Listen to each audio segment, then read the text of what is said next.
Okay, Tom, let's see here.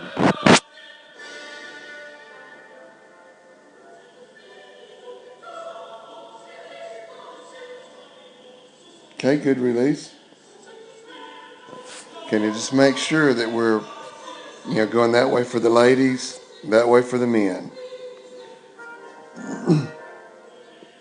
Yeah, that should have been a men cue.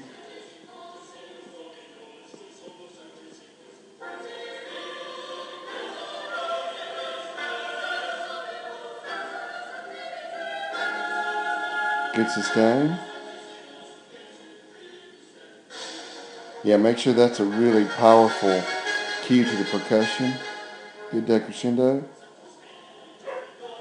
Good cues. Okay. Yeah, one thing I would suggest when you're doing that 3/8, make sure you use a little bit more wrist so we can see exactly where the ictus is.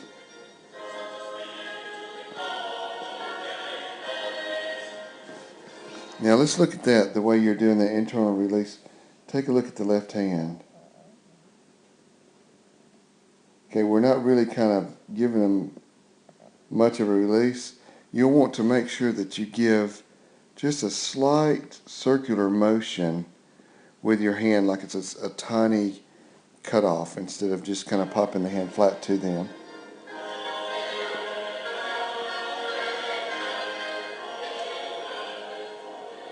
Better. Yeah, good decrescendo there. Now continue to look at the guys, and then look at the ladies when it's time for them to come in. Okay, several more cues in this section.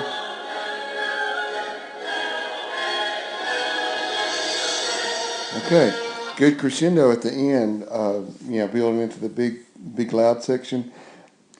You're still doing a lot of good things. I feel like you didn't prepare as much this time as you did the last time, because there were just some things, you were cueing guys when it was ladies, and take a look at the cues. You want to make sure that you always give the palm down more like you're tossing that paper airplane, rather than kind of slapping upward into the air. And I think as you look at this video, you'll see what I'm talking about.